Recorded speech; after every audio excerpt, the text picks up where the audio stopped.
ನಮಸ್ಕಾರ ಮಹನೀಯರೇ, ಹೂಡಿಕೆದಾರರು ಮತ್ತು ವ್ಯಾಪಾರಿಗಳು. ನಿಮ್ಮೊಂದಿಗೆ ಸಂಪರ್ಕದಲ್ಲಿದೆ ಸಿಸ್ಟಮ್ ಗುರು ಮಾರ್ಕೆಟ್ಸ್. ನಾವು ಕಂಪನಿಯ ಬಗ್ಗೆ ಸಾರಾಂಶ ಮಾಹಿತಿಯೊಂದಿಗೆ ಪ್ರಾರಂಭಿಸುತ್ತೇವೆ. ಅಗತ್ಯವಿದ್ದರೆ ನೀವು ಅದನ್ನು ವಿರಾಮಗೊಳಿಸಬಹುದು. ಪ್ರಶ್ನೆಯಲ್ಲಿರುವ ಕಂಪನಿಯ ಎಲ್ಲಾ ನಿಯತಾಂಕಗಳನ್ನು ಹೆಚ್ಚು ಕೂಲಂಕಷವಾಗಿ ಅಧ್ಯಯನ ಮಾಡಲು ನಾವು ಸಲಹೆ ನೀಡುತ್ತೇವೆ. ನಾವು ಸಂಸ್ಥೆಯ ಮುಖ್ಯ ಸೂಚಕಗಳನ್ನು ನೋಡುತ್ತೇವೆ. Elm communities ticker Elm. April 12, 2025 ಡೇಟಾವನ್ನು ಬಳಸಿಕೊಂಡು ಈ ವಿಮರ್ಶೆಯನ್ನು ಮಾಡಲಾಗಿದೆ. ವರ್ಗೀಕರಣದ ಪ್ರಕಾರ ಗುರು ಮಾರ್ಕೆಟ್ಸ್ ಸಂಘಟನೆ ಎಲ್ಮ್ ಕಮ್ಯುನಿಟೀಸ್ ಉಪವರ್ಗಕ್ಕೆ ಸೇರಿದೆ. ಅಕಮಡೇಷನ್ 50 ಕಂಪನಿಗಳು ಹೋಲಿಕೆಯಲ್ಲಿ ಭಾಗವಹಿಸುತ್ತವೆ ಮತ್ತು ಇದು ಬಹಳ ಪ್ರತಿನಿಧಿಸುತ್ತದೆ. ಈ ವಿಡಿಯೋದ ಕೊನೆಯಲ್ಲಿ ನಾವು ಆದೇಶಗಳ ಕುರಿತು ನಿರ್ಧಾರಗಳನ್ನು ಪರಿಗಣಿಸುತ್ತೇವೆ. ಕಂಪನಿಯ ಒಟ್ಟಾರೆ ಫಲಿತಾಂಶವು ಈ ಕೆಳಗಿನಂತಿರುತ್ತದೆ. 10 ಅಂಕಗಳಲ್ಲಿ 5.5 ಉಪವರ್ಗದ ಸರಾಸರಿ ಫಲಿತಾಂಶ 1.9 ಅಂಕಗಳು. ನೀವು ಬಹಳ ವಿಶಾಲವಾಗಿ ನೋಡಿದರೆ ಒಟ್ಟಾರೆಯಾಗಿ ಇಡೀ ಮಾರುಕಟ್ಟೆಯಲ್ಲಿ ಒಟ್ಟಾರೆಯಾಗಿ ಸ್ಟಾಕ್ ಮಾರುಕಟ್ಟೆಯ ಸರಾಸರಿ ಸ್ಕೋರ್ 1.9 ಅಂಕಗಳು ಎಂದು ನೀವು ನೋಡಬಹುದು. ಕಂಪನಿಗೆ -5.5 ಅಂಕಗಳ ಸ್ಕೋರ್ ವಿರುದ್ಧ ಎಲ್ಮ್ ಕಮ್ಯುನಿಟೀಸ್.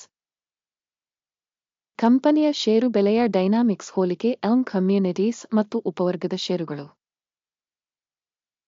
ನಾವು 12 ತಿಂಗಳ ಸ್ಟಾಕ್ ಅನ್ನು ನೋಡಬಹುದು. ಎಲ್ಮ್ ಕಮ್ಯುನಿಟೀಸ್ 3.7 ಡೈನಾಮಿಕ್ಸ್ ಅನ್ನು ತೋರಿಸಿದೆ.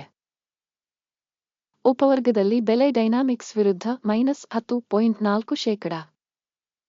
ಇದು ಖಚಿತವಾಗಿ ಏನನ್ನೂ ಹೇಳುವುದಿಲ್ಲ, ಆದರೆ ಈ ಸಂಗತಿಯನ್ನು ಗಮನಿಸುವುದು ಅವಶ್ಯಕ. ಕಂಪನಿಯ ಮಾರುಕಟ್ಟೆ ಬಂಡವಾಳೀಕರಣ ಎಲ್ಮ್ ಕಮ್ಯುನಿಟೀಸ್ $1.33 ಬಿಲಿಯನ್ ಆಗಿದೆ ಮತ್ತು ಉಪವರ್ಗದ ಬಂಡವಾಳೀಕರಣವು $307 ಬಿಲಿಯನ್ ಆಗಿದೆ. ಎಲ್ಮ್ ಕಮ್ಯುನಿಟೀಸ್ 0.432 ಪಾಲನ್ನು ಹೊಂದಿದೆ ಮತ್ತು ಉಪವರ್ಗದ ಅತ್ಯಂತ ಸಣ್ಣ ಕಂಪನಿಗಳಲ್ಲಿ ಒಂದಾಗಿದೆ. ಕಂಪನಿಯ ಬ್ಯಾಲೆನ್ಸ್ ಶೀಟ್ ಬಂಡವಾಳೀಕರಣವು $1.7 ಬಿಲಿಯನ್ ಆಗಿದೆ. $83 ಶತಕೋಟಿಯ ಉಪವರ್ಗದ ಬ್ಯಾಲೆನ್ಸ್ ಶೀಟ್ ಬಂಡವಾಳೀಕರಣದೊಂದಿಗೆ ಎಲ್ಮ್ ಕಮ್ಯುನಿಟೀಸ್ 1.292 ಪಾಲನ್ನು ಹೊಂದಿದೆ. ಮಾರುಕಟ್ಟೆ ಮತ್ತು ಪುಸ್ತಕ ಮೌಲ್ಯದ ಆಕ್ರಮಿತ ಷೇರುಗಳ ಹೋಲಿಕೆಯನ್ನು ಮಾಡಿದ ನಂತರ ನಾವು ಈ ಕೆಳಗಿನವುಗಳನ್ನು ನೋಡುತ್ತೇವೆ. ಪಾಲು ಎಲ್ಮ್ ಕಮ್ಯುನಿಟೀಸ್ ಮಾರುಕಟ್ಟೆ ಮೌಲ್ಯವನ್ನು ನಿರ್ಣಯಿಸುವಾಗ ಉಪವರ್ಗದಲ್ಲಿ 0.432%. Balance sheet capitalisation 1.292%. ಇದು ಷೇರು ಮಾರುಕಟ್ಟೆ ಬಂಡವಾಳೀಕರಣದ ಪಾಲಿಗಿಂತ 199% ಹೆಚ್ಚು. ಉಪವರ್ಗದಲ್ಲಿ ಕಂಪನಿಯ ಮಾರುಕಟ್ಟೆ ಮತ್ತು ಸಮತೋಲನ ಬಂಡವಾಳೀಕರಣದ ಮೌಲ್ಯಮಾಪನ ಒಳ್ಳೆಯದು. 1. ಸಂಸ್ಥೆಯ ಸಾಲಗಳು $0.69 ಬಿಲಿಯನ್ ಆಗಿದೆ. ಪುಸ್ತಕದ ಮೌಲ್ಯದ ಸಾಲವು ಈಕ್ವಿಟಿಯ 65.3%. ಕಂಪನಿಯ ಸಾಲದ ಮಟ್ಟದಲ್ಲಿ ಫಲಿತಾಂಶ ಸಹನೀಯ 0 ಅಂಕಗಳು. ಕಂಪನಿಯ ಷೇರು ಬೆಲೆಯ ಸಮತೋಲನವು ಅದರ ಲಾಭಕ್ಕೆ 0 ಆಗಿದೆ. 21.9 ಉಪವರ್ಗಕ್ಕೆ ಸರಾಸರಿಯೊಂದಿಗೆ ಇದು ಉಪವರ್ಗಕ್ಕಿಂತ ಗಮನಾರ್ಹವಾಗಿ ಕೆಟ್ಟದಾಗಿದೆ.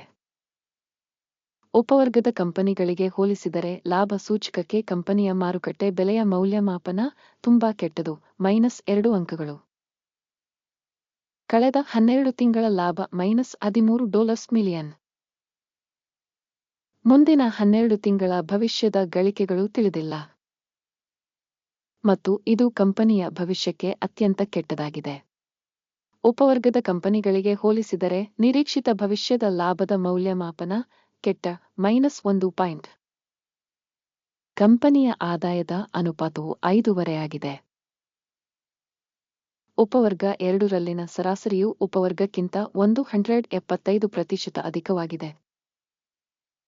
ಉಪವರ್ಗದಲ್ಲಿನ ಕಂಪನಿಗಳ ಸೂಚಕಗಳಿಗೆ ಹೋಲಿಸಿದರೆ ಅದರ ಆದಾಯಕ್ಕೆ ವಿನಿಮಯ ಬೆಲೆಯ ಸೂಚಕಗಳ ಮೌಲ್ಯಮಾಪನ ಕೆಟ್ಟದು, -1. ಕಳೆದ 12 ತಿಂಗಳ ಆದಾಯ $240 ಮಿಲಿಯನ್. ಮುಂದಿನ 12 ತಿಂಗಳ ಭವಿಷ್ಯದ ಆದಾಯ ತಿಳಿದಿಲ್ಲ. ಇದು ಕಂಪನಿಯ ಬೆಲೆಗೆ ಕೆಟ್ಟದಾಗಿದೆ. ಉಪವರ್ಗದಲ್ಲಿನ ಸೂಚಕಗಳಿಗೆ ಹೋಲಿಸಿದರೆ ಅಂದಾಜು ಭವಿಷ್ಯದ ಆದಾಯ ಸೂಚಕದ ಮೌಲ್ಯಮಾಪನ ಕೆಟ್ಟದು, -1. ಮಾರಾಟದ ಅಂಚು -5.5%, ಉಪವರ್ಗದಲ್ಲಿ ಸರಾಸರಿ 9.3%. ಉಪವರ್ಗದ ಸರಾಸರಿ ಮತ್ತು ಕಂಪನಿಯ ಕಾರ್ಯಕ್ಷಮತೆಯ ನಡುವಿನ ವ್ಯತ್ಯಾಸವು 14.8%. ಉಪವರ್ಗದಲ್ಲಿನ ಸೂಚಕಗಳೊಂದಿಗೆ ಹೋಲಿಸಿದರೆ ಲಾಭದಾಯಕತೆಯ ಮೌಲ್ಯಮಾಪನ ಸಹನೀಯ -0.5 ಅಂಕಗಳು. ಉಪವರ್ಗದಲ್ಲಿ ಉದ್ಯೋಗಿಗಳ ಸಂಖ್ಯೆಗೆ ಸಂಬಂಧಿಸಿದಂತೆ ಕಂಪನಿಯ ಪಾಲು 0.046%.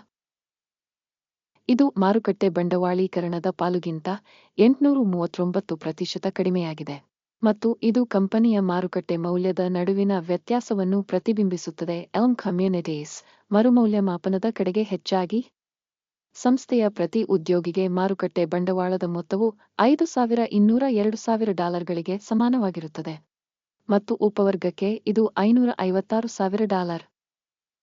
ಉಪವರ್ಗದ ಸರಾಸರಿ ಮತ್ತು ಸಂಸ್ಥೆಯ ಸೂಚಕಗಳ ನಡುವಿನ ವ್ಯತ್ಯಾಸವು 835.6%.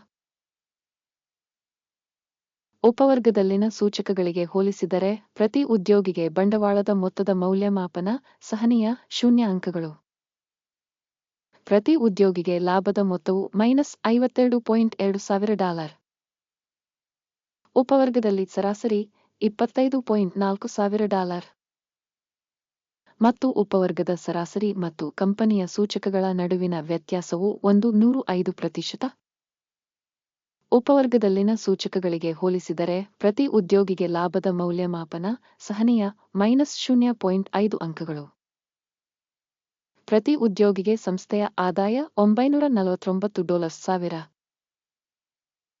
ಉಪವರ್ಗದಲ್ಲಿ $274,000ಗಳಿವೆ.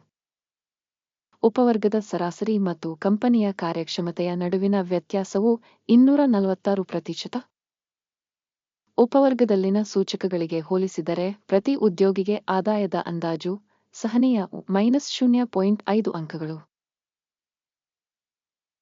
ಸಣ್ಣ ವಹಿವಾಟುಗಳ ಪ್ರಮಾಣವು 2.4%, ಉಪವರ್ಗಕ್ಕೆ ಸರಾಸರಿ 3.9%. ಇದು ಸಣ್ಣ ಸ್ಕ್ವೀಸ್ ಅಪಾಯ ಸೂಚಕವಾಗಿದೆ. ತಾಂತ್ರಿಕ ಸೂಚಕ RSI 14 ಕಂಪನಿಗೆ 32% ಮಟ್ಟವನ್ನು ತೋರಿಸುತ್ತದೆ. ಎಲ್ಮ್ ಕಮ್ಯುನಿಟೀಸ್ ಉಪವರ್ಗದಲ್ಲಿ RSI ಮಟ್ಟ 14, 41%. ತಾಂತ್ರಿಕವಾಗಿ ಉಪವರ್ಗದ ಪೇಪರ್ಗಳನ್ನು ಗಿಂತ ಹೆಚ್ಚು ರೇಟ್ ಮಾಡಲಾಗಿದೆ. ಎಲ್ಮ್ ಕಮ್ಯುನಿಟೀಸ್ ಕಂಪನಿಯ ಪ್ರಸ್ತುತ ಸ್ಟಾಕ್ ಬೆಲೆ ಸುಮಾರು $15.06 ಆಗಿದೆ. ಕಂಪನಿಯ ಷೇರುಗಳ ಒಮ್ಮತದ ಬೆಲೆ ಗುರಿಯು ಸರಿಸುಮಾರು $18.99 ಆಗಿದೆ. ಪ್ರಸ್ತುತ ಬೆಲೆ ಮತ್ತು ಒಮ್ಮತದ ಮುನ್ಸೂಚನೆಯ ನಡುವಿನ ವ್ಯತ್ಯಾಸವು ಸರಿಸುಮಾರು 26%ದಷ್ಟಿದೆ. ಆರ್ಡರ್ ಟೇಬಲ್ಗೆ ಹೋಗೋಣ. ಅದು ನಿಮಗೆ ಲಭ್ಯವಿದೆ. ಲಿಂಕ್ ಪಿನ್ ಮಾಡಿದ ಕಾಮೆಂಟ್ನಲ್ಲಿದೆ. ಆರ್ಡರ್ ಟೇಬಲ್ ಮಾಹಿತಿ ಮತ್ತು ಉಲ್ಲೇಖ ಮೌಲ್ಯಮಾಪನ ವ್ಯವಸ್ಥೆಯಿಂದ ನಿರ್ದಿಷ್ಟ ಋತುವಿನಲ್ಲಿ ಹಿಂದೆ ಮಾಡಿದ ಎಲ್ಲಾ ನಿರ್ಧಾರಗಳನ್ನು ಒಳಗೊಂಡಿದೆ. ಗುರು ಮಾರ್ಕೆಟ್ಸ್ ಆರ್ಡರ್ ಟೇಬಲ್ಗೆ ಪ್ರವೇಶ ಉಚಿತ ಮತ್ತು ಉಚಿತ. ಪಿನ್ ಮಾಡಿದ ಕಾಮೆಂಟ್ನಲ್ಲಿ ಲಿಂಕ್. ಭದ್ರತೆಗಳ ವಿಶ್ಲೇಷಣೆಯ ಆಧಾರದ ಮೇಲೆ ಎಲ್ಮ್ ಕಮ್ಯುನಿಟೀಸ್ ಸ್ಟಾಕ್ ಮೌಲ್ಯಮಾಪನ ಉಲ್ಲೇಖ ವ್ಯವಸ್ಥೆ ಗುರು ಮಾರ್ಕೆಟ್ಸ್ ಕೆಳಗಿನ ನಿರ್ಧಾರವನ್ನು ಮಾಡಲಾಗಿದೆ. ಪ್ರತಿ ಷೇರಿಗೆ $15.07 ಬೆಲೆಯಲ್ಲಿ ಬೀಳಲು ಆದೇಶವನ್ನು ತೆರೆಯಿರಿ. ಕಂಪನಿಯು ಕಡಿಮೆ ಮೌಲ್ಯಮಾಪನವನ್ನು ಹೊಂದಿದೆ ಎಂಬ ಕಾರಣದಿಂದಾಗಿ ಆದೇಶವನ್ನು ತೆರೆಯಲಾಗಿದೆ. ಕಂಪನಿಯ ಮೌಲ್ಯಮಾಪನವನ್ನು ಮೌಲ್ಯಮಾಪನ ಮಾದರಿಯ ಆಧಾರದ ಮೇಲೆ ನಡೆಸಲಾಯಿತು. ಅಕಿಮ್ ಸೂಚ್ಯಂಕ ಲಾಭವನ್ನು 13.81ಕ್ಕೆ ನಿಗದಿಪಡಿಸಲಾಗಿದೆ. ಸ್ಟಾಪ್ ನಷ್ಟವನ್ನು 16.33ಕ್ಕೆ ನಿಗದಿಪಡಿಸಲಾಗಿದೆ. ಲಾಭ ಅಥವಾ ಸ್ಟಾಪ್ ನಷ್ಟದಿಂದ ಆದೇಶವನ್ನು ಮುಚ್ಚದಿದ್ದಲ್ಲಿ ನಂತರ ಮೇ 12, 2025 ರಂದು ವ್ಯಾಪಾರ ಅಧಿವೇಶನದ ಫಲಿತಾಂಶಗಳ ಆಧಾರದ ಮೇಲೆ ಆದೇಶವನ್ನು ಸ್ವತಂತ್ರವಾಗಿ ನಿಗದಿಪಡಿಸಲಾಗಿದೆ ಅಥವಾ ಈ ದಿನಾಂಕದ ಹಿಂದಿನ ಕೊನೆಯ ವಹಿವಾಟಿನ ದಿನದಂದು ಟಿಕ್ಕರ್ ಎಸ್ಟೆಕ್ ಮುಖ್ಯ ಖರೀದಿ ಆದೇಶವಾಗುತ್ತದೆ. ಮುಖ್ಯ ಒಪ್ಪಂದದ ವಿಡಿಯೋವನ್ನು ಈಗಾಗಲೇ ಈ ಚಾನೆಲ್ನಲ್ಲಿ ಪ್ರಕಟಿಸಲಾಗಿದೆ. ಯಾವುದೇ ಆದೇಶಗಳನ್ನು ಮುಚ್ಚುವ ಸಂದರ್ಭದಲ್ಲಿ ಮುಖ್ಯ ಅಥವಾ ಸಮತೋಲನ ವಿರುದ್ಧ ಕ್ರಮವನ್ನು ನಿಜವಾದ ಬೆಲೆಗೆ ಮುಚ್ಚಲಾಗಿದೆ. ಈ ವಿಡಿಯೋವನ್ನು ವೀಕ್ಷಿಸಿದ್ದಕ್ಕಾಗಿ ಮತ್ತು ಸಹಾಯ ವ್ಯವಸ್ಥೆಯನ್ನು ಬಳಸಿದ್ದಕ್ಕಾಗಿ ಎಲ್ಲರಿಗೂ ತುಂಬಾ ಧನ್ಯವಾದಗಳು. ಗುರು ಮಾರ್ಕೆಟ್ಸ್